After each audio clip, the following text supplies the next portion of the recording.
তো হ্যালো বন্ধুরা, তোমাদেরকে আজকে দেখাবো আমাদের শিলুপির মধ্যেই এমন একটা মন্দির রয়েছে যে মন্দিরে গেলে কিনা তোমাদের মন কিন্তু শান্তি হয়ে যাবে। এই ভিডিওটা যে আছে, এই ব্লগটা যে আছে, এটা কিন্তু আজকের নয়, তোমরা যেদিন দেখতে পাচ্ছ সেদিনকার নয়, এটা কিন্তু জন্মাষ্টমীর আগের দিন ছিল।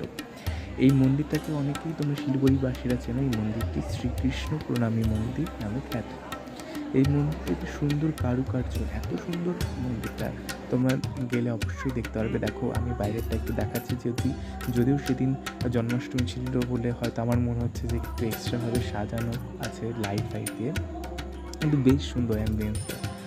যদি তোমরা অন্য সময় কোনো দিন যাও, দেখো ও হচ্ছে আমার দাদার ছেলে তুয়াস।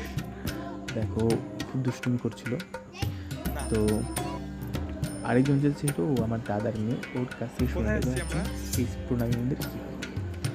এটা কিসের মন্দির? হ্যাঁ, আজ কি আছে বলো? হরে কৃষ্ণা। তো তোমরা শুনতেই পেলে। তো আমি আবার একবার বাইরে গিয়ে সুন্দর করে তোমাদেরকে গেটটা সাজানো দেখাচ্ছি, জাস্ট তোমরা বুঝতে পারবে। অনেকে হয়তো কমেন্টও করতে পারো যে এটা বিয়ে বাড়িতে যাচ্ছেন কিনা। তো এটা বিয়ে বাড়ি নয়, এটা একটা মন্দির।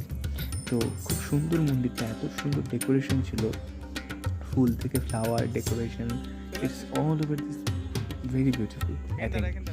তো তোমরা কে কে গিয়েছিলে সেদিন অবশ্যই বলবে। তো ও হচ্ছে দাদার মেয়ে, আর দাদার মেয়ে, তোর মেয়ে আর ওর ছেলে। তো দেখো, পুরো মন্দিরটার এক ঝলকটা তোমাকে দেখাচ্ছি এক সাইড থেকে। তোমাদের খুব সুন্দর লাইট দিয়ে একটা মাঠ আছে, তোমাদের মানে একটা মনটা শান্তি দেবে। আর মন্দিরের গায়ে যে ঠাকুরের যে কারুকার্যগুলো, কৃষ্ণ ঠাকুরের সমস্ত ক্রিয়াকলাপ কিছু কিছু আছে তুলে ধরা, এত সুন্দর ক্লাসের মধ্যে ক্লাসিফাইড করে তোলা নিখুঁতভাবে।